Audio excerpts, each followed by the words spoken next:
Konstanz, Germany, a council was convened in the year 1415.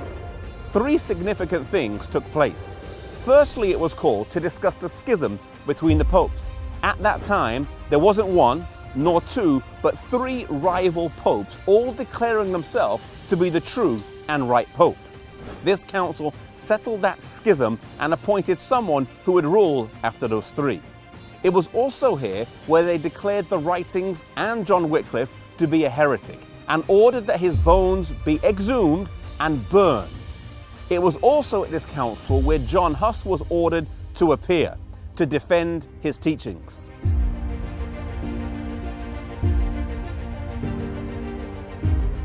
When Huss left for Konstanz, he said goodbye to his friends as if he wasn't going to see them again, even though he had a letter of safe passage from the emperor and the pope.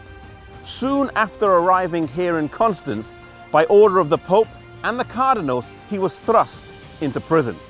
This building behind me, though today a nice hotel, was one of the places used to imprison John Huss whilst he was here in Konstanz. The trial of Huss took place here in Konstanz in the Munster. It is said that he sat on aisle 24. He was asked if he wanted to recant, to which he said he would prefer death over recantation. He was thrown back in prison and brought back here again, and the last time he spoke at the trial, he fixed his eyes on the emperor and said that he had traveled here under his own free will and under the public protection of the emperor sat here. It is said that when everyone's eyes turned on Sigismund, that his face turned crimson red.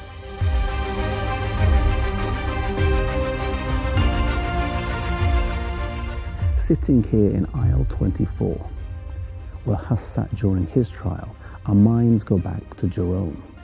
When Huss left for Konstanz, Jerome told him that if he heard of any misfortune, he would come and help right away. Hearing of his imprisonment, he left and travelled down here, but without a safe passage. On arriving in Konstanz, he realized there was not anything he could do, and so he headed back to Prague, but he was captured on the way and brought back here to Konstanz. Some people wanted to kill him right away, but they put him in prison where he almost died for lack of food. They wanted to keep him alive. They realized that Huss's death hadn't accomplished very much, and so they wanted Jerome to recant. He was left in prison for about a year in terrible, terrible conditions. Suffering from doubt, he eventually renounced the teachings of Wycliffe, he renounced the teachings of Huss, and pledged to adhere to the Catholic faith. He went back to prison, but the council was not done with him, either wanting more blood or wanting a fuller and broader surrender of faith. They called him again, but this time he renounced his former recantation.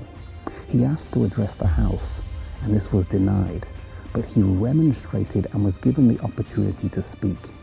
He stood up and pledged his support of Huss and the influence he had had on his life, and he went on to say, "Of all the sins that I have committed since my youth, none weigh so heavily on my mind and cause me such poignant remorse as that which I committed in this fatal place, when I approved of the iniquitous sentence rendered against Wycliffe and against the holy martyr John Huss, my master and my friend.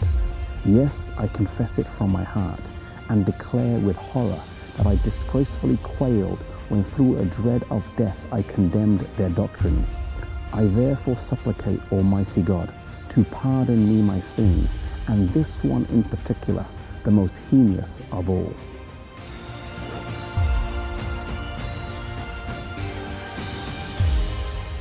One thing we learn from the story of Huss and Jerome is that although at the end of his life Jerome fell away, he then came back.